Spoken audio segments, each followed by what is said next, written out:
Hello, Facebook. Can you hear me? I might have to go off the air and do another quick check because sometimes I can't hear myself. It says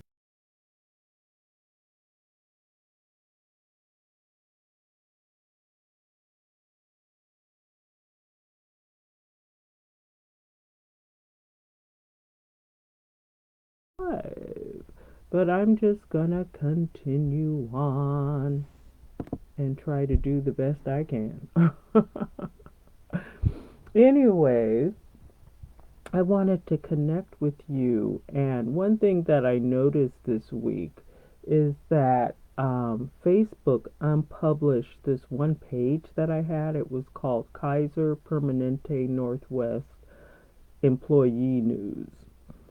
And basically, what it was a platform for people who have been felt, let's say, felt that they have been abused as an employee by Kaiser Permanente. And yeah, so I had the site, and I started it in probably 2000 and what 5, maybe 2003, and I forgot all about it. But people had been posting a lot of news and articles and different things about all this stuff Kaiser had done. Well, anyway, when I worked at Kaiser, oh, this always gets me. I worked there from 1999 to 2001, so I mean that's like old news. It's gone. But what happened was I was working in the research department and I got bullied out of a job, out of a career.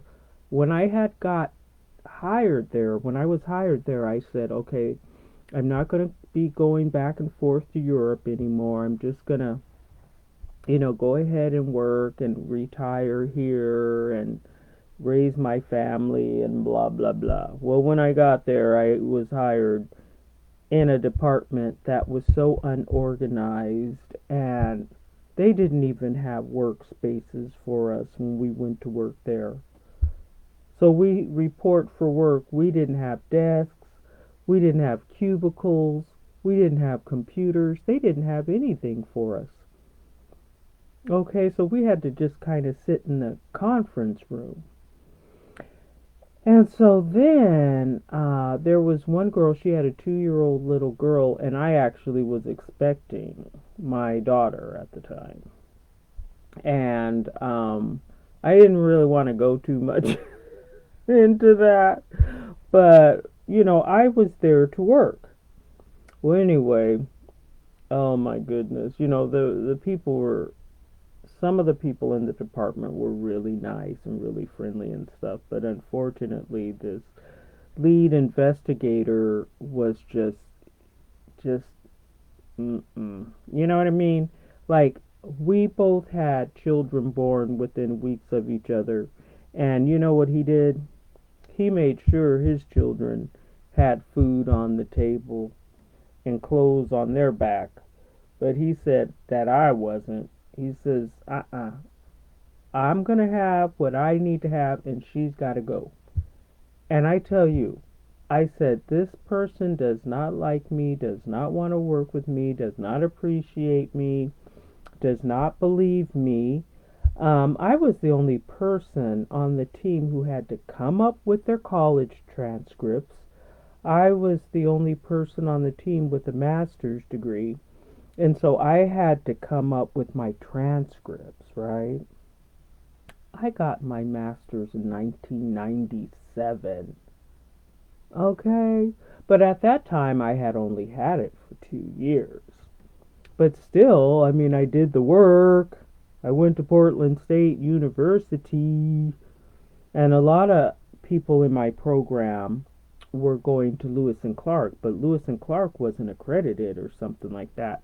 So the Lewis and Clark students actually graduated from Portland State because Portland State was a regionally um, accredited university. Anyway, so I mean, there was Every day I worked there for 2 years. Every single day I was harassed and bullied on a daily basis. And there was nothing I could do. I applied for 30 different positions. I could not get out. I don't know why. I went to human resources and they're not a resource. They weren't a resource. Okay, they wouldn't help me. And so what happens when you're bullied is you are the offender. You are the aggressor. You are, um, you know, like I say, the troublemaker. So you want to go to work, you show up on time, you do what's on your schedule, you turn in your assignments, you do your work assignments, and you do them well. But there is no getting through. If you go and complain, suddenly you are the problem. And I had to go through that. And so, anyway, after I was removed from my position because, as my manager told me, I didn't fit. You know that famous word, fit. I didn't fit with the team. Okay, even though I trained my colleagues because I was the one who was there first. Everyone else quit, so they would hire new people. They hired a new manager. I trained the manager. He was from Switzerland. English wasn't even his first language. And then the work was so stressful, he ended up having a stroke. Well, he had a stroke.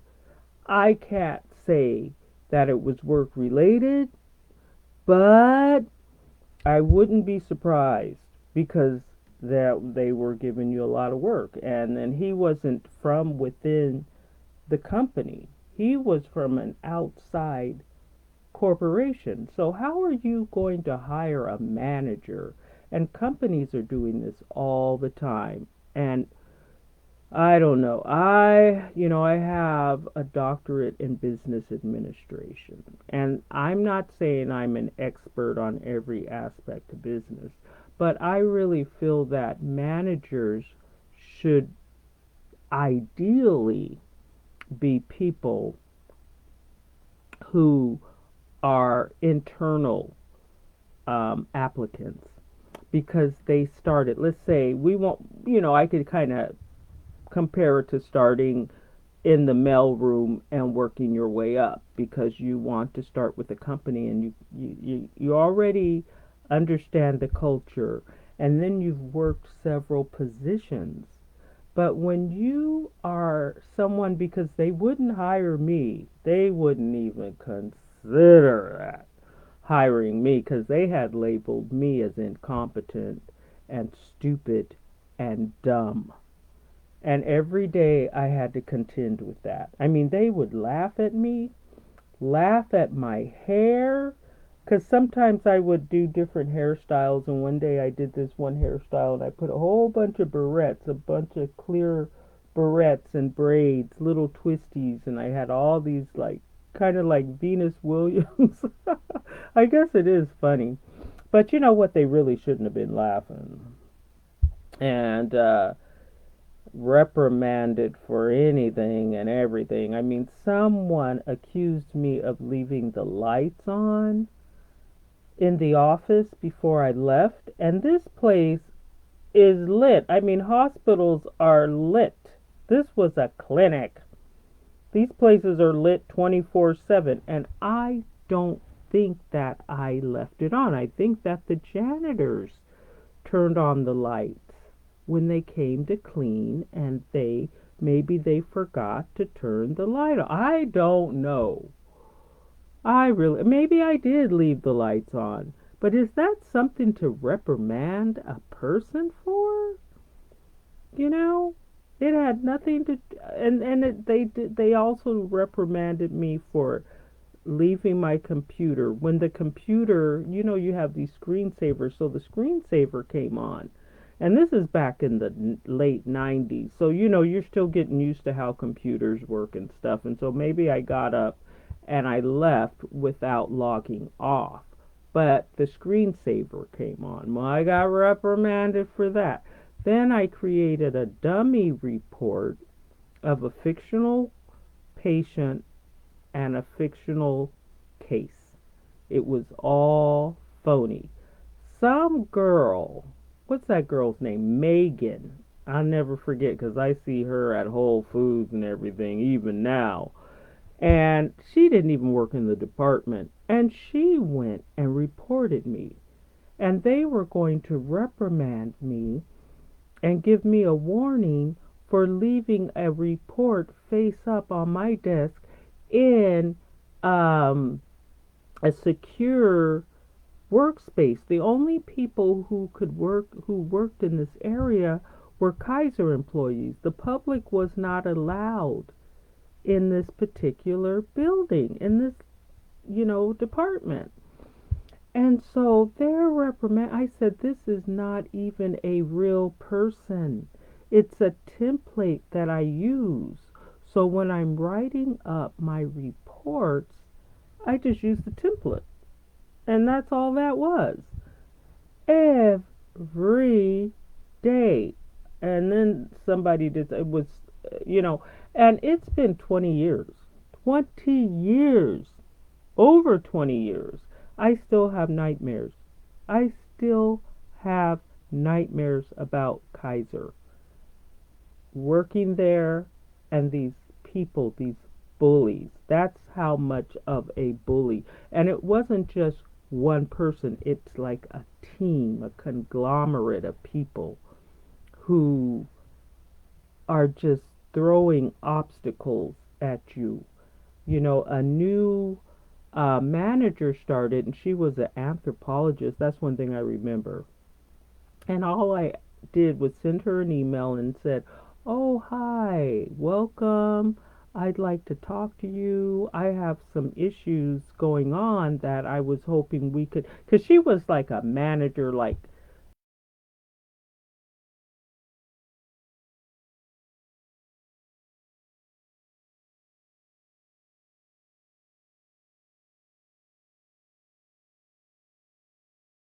to meet with you.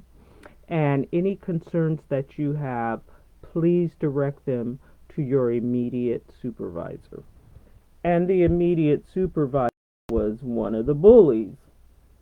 So, I mean, it was just crazy. And then when they finally let me go, because I went on an extended leave of absence, I just couldn't take it anymore. And so I went on an extended leave of absence. Um, and when I came back, they said, okay, we're going to have a meeting and talk about things. Well, when we went to the meeting, they were just saying, you did this, and you're this, and you're that, and you're the blah, blah, blah, blah. And they said, so we decided that we're going to end your employment here. Did I get a severance package? Did I get paid for additional work I did off the clock? Did I get anything? I got nothing. They had my check ready, and that's all they wrote. And, like I say, at the time, my daughter was just 2 years old, and so was the senior investigator's son. You see what I'm saying? He made sure they had food on the table, but he made sure I wasn't. But the joke's on you because my parents paid for all my stuff. And here's another thing about the Kaiser Permanente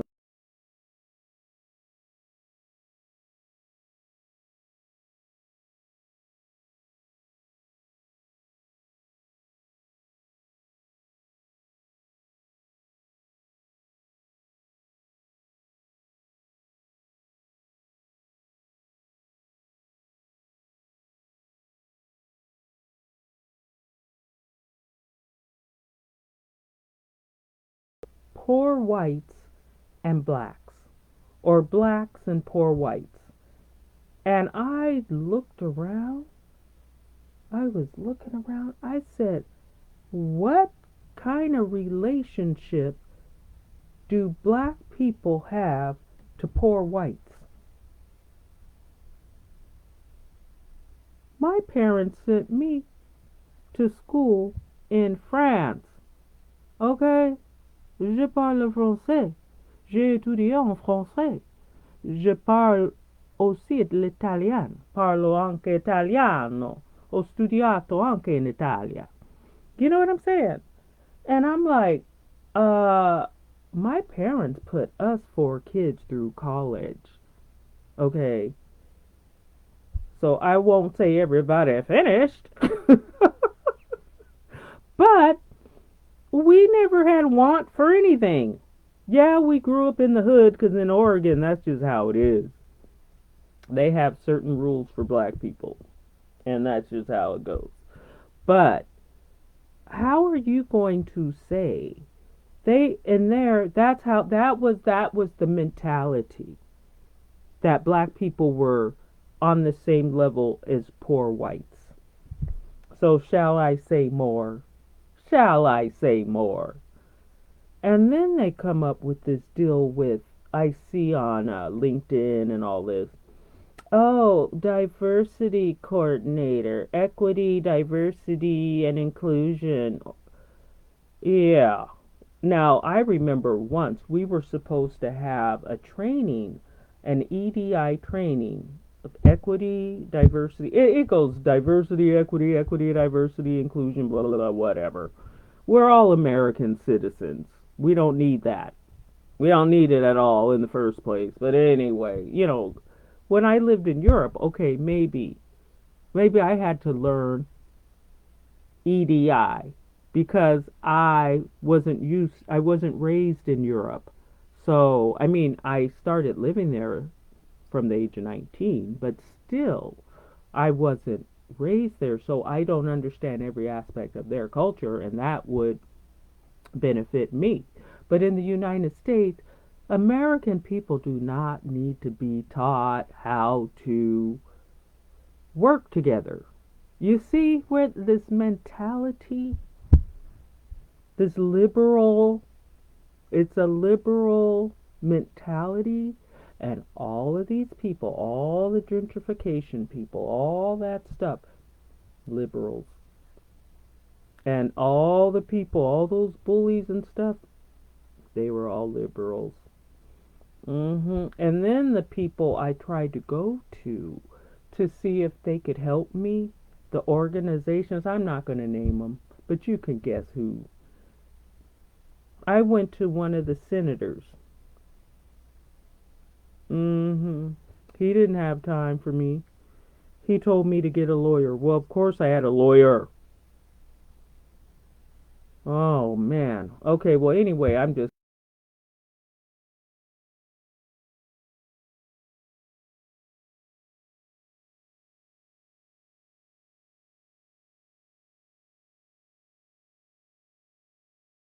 every time it always says that my FDS or whatever is moving too slow.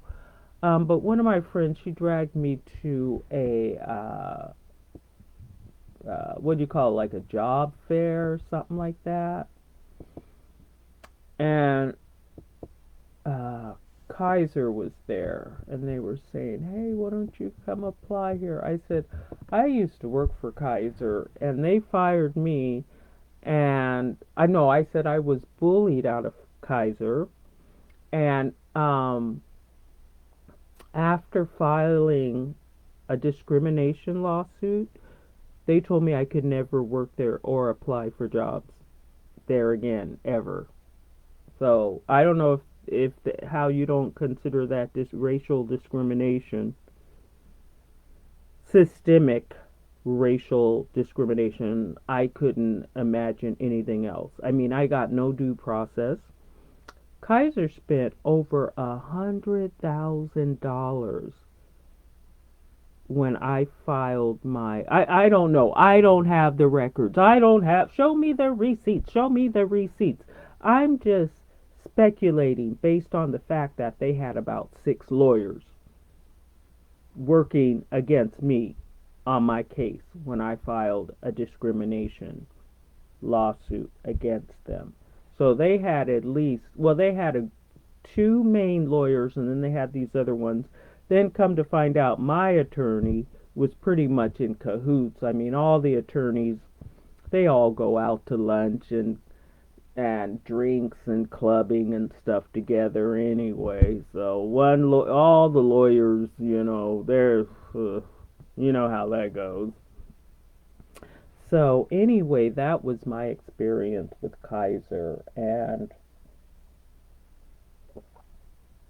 it's just really tough when you get bullied because, like I say, anyone who files any kind of discrimination lawsuit, and we're talking racial or religious or gender, sexual harassment, these companies spend thousands, if not millions, of dollars um, creating a scenario wherein you have some kind of mental disorder. Anybody who files a discrimination lawsuit has some kind of mental issue. They don't know.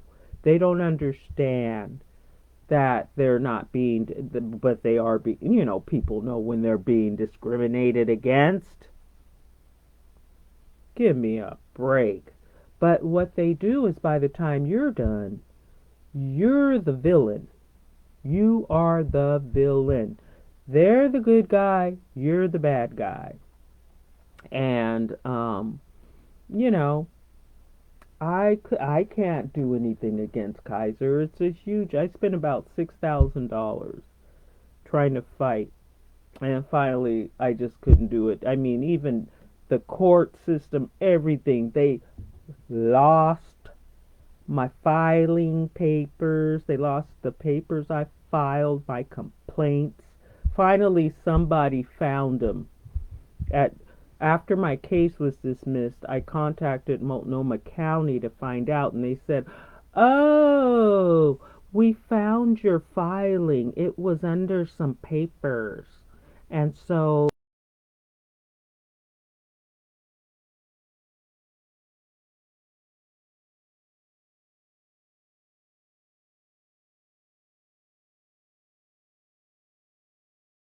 dismissed. So I took on the case pro se, and I got it opened back up, and I got it even going to the 10th Circuit pro se.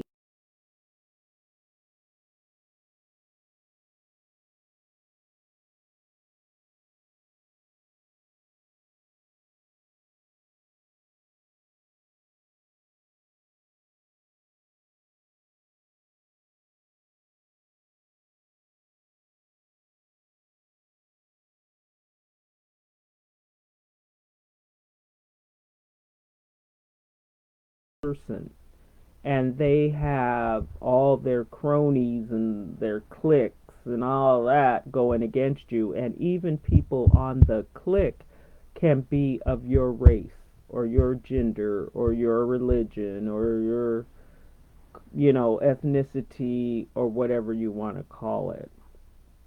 So that's why you know I should have got back on the plane with a one-way ticket back to Italy or France or Germany or Portugal or Brazil or Kenya or uh, Tokyo.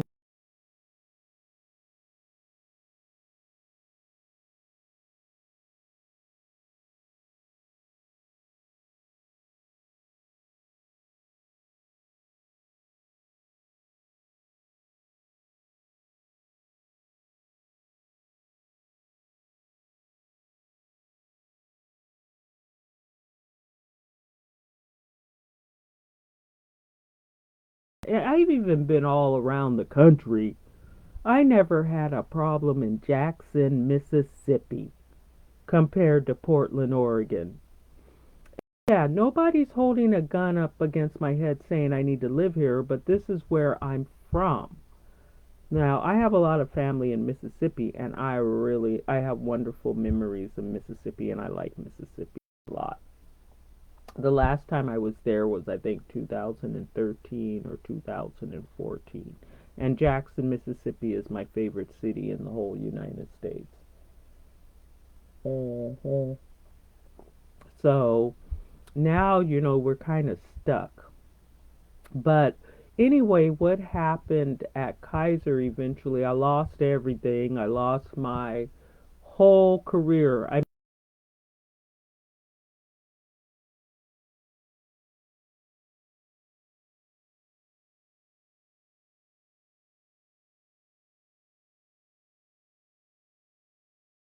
a bullying.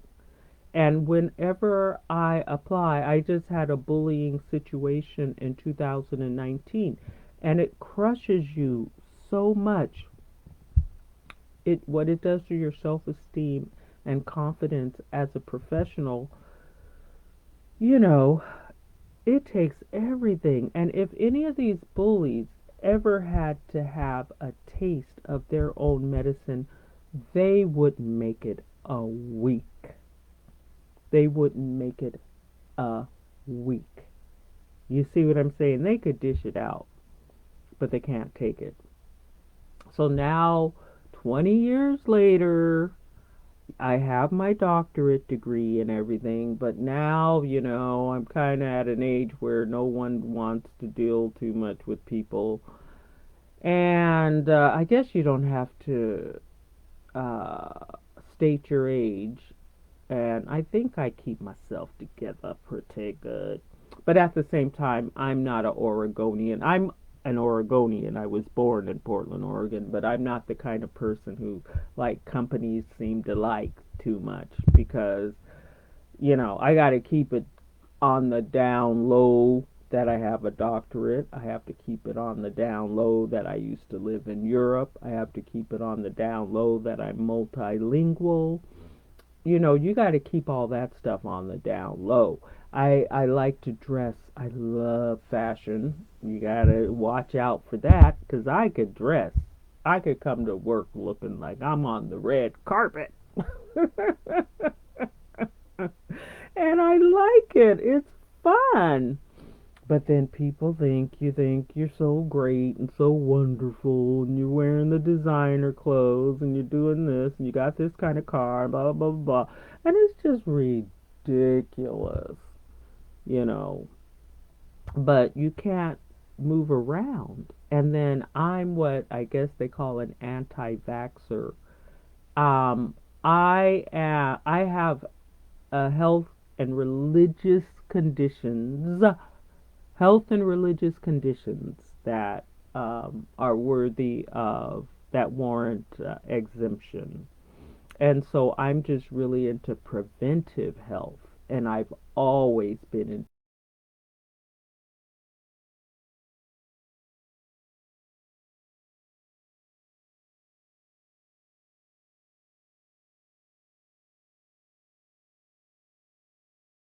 Pre- a lifestyle of preventive I'm sorry, of preventive health. And I've been doing this for like 40, going on 40 years. So, that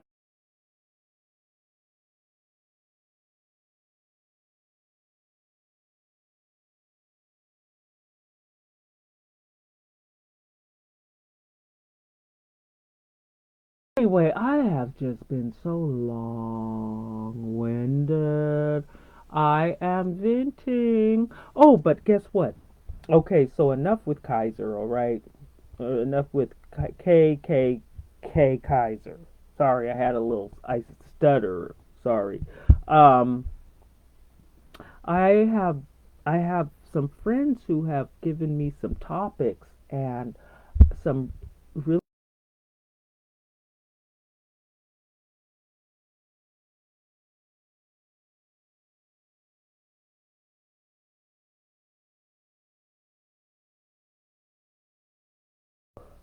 broadcasts, chatting with Triflin Brian. So we have that going. And then I want to talk to Fred because he's always complaining about white people in Portland, Oregon. So I think that'd be fun to talk to him, see what he's got to do. All his friends are white, mind you. So that's, I'm being a little sarcastic here. A little.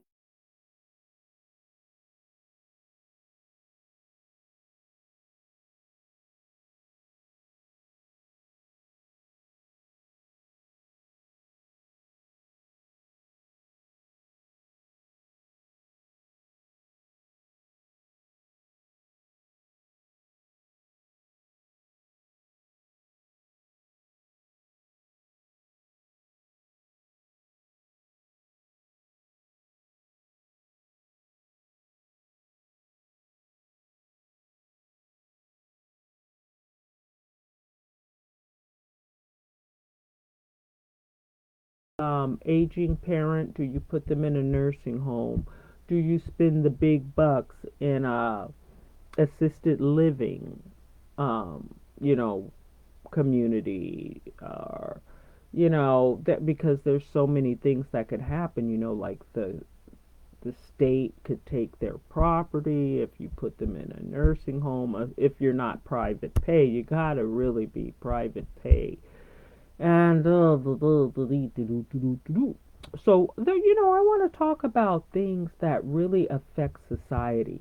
Today was just kind of a venting thing because I was a little annoyed that Facebook unpublished my Kaiser page. But you know what? I could start another one. I could appeal. I could blah. But I'm not even going to worry about them. Just forget it. The energy of that place, it just needs to go. It just needs to go because I haven't even 100% been able to move on with my life. And at some point, I'm going to have to do it. I have to do it. You know, you get stuck. And even I went to a meeting at Kaiser, and the person from the employee assistance program said, "Oh, sorry I'm late. I was dealing with someone who just committed suicide." A Kaiser employee who committed suicide.